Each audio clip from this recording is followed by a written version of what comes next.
New York's programming is different than every state. And I think that every state wants to showcase the differences, but ultimately every single state has different rules and regulations that hold the programming.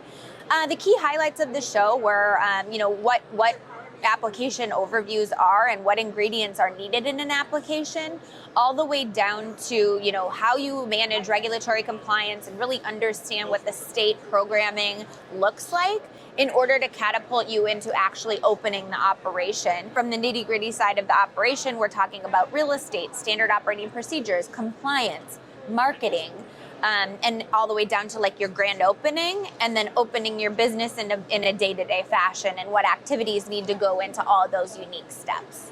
When New York was first launching, I think one of the most unique things that I had seen for a social equity program is that they were planning on having, real estate locations available for the applicants. They were planning on having somewhat of a fund that people could draw from. Aspiring cannabis entrepreneurs really just need to take action. So I think a lot of the tone of the show and the people that I've talked to that now have these, especially social equity licenses, it's like they're waiting on the state to perfect the program. And I think right now the critical conversations that are going on is like, where is this? Why hasn't it happened? From an application standpoint, these applications take months and months of preparation. And if we go back in cannabis history, like it takes a long time to build a new program out or a new platform. So what we're seeing in a lot of the states is that they build upon each other and they improve each and every time. However, we're still a really, really new and nascent industry from the regulated side of things. And our keynote was really to not only talk to the card licensees that were just getting their licenses here in New York. A lot of the content was applicable for the card licensees, but also applicable for people that have gotten licenses around the country.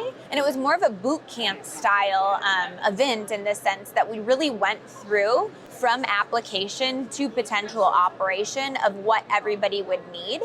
And ultimately, in order to stay ahead or be successful, I think that you need to know your craft and learn your craft. And all of the ingredients from 14 years ago to today are similar, they're the same. So you just have to refine and continue to find your niche, because there's so many opportunities in the industry and there's so much noise in the industry. So the more hyper-focused you can become, the more successful you'll be.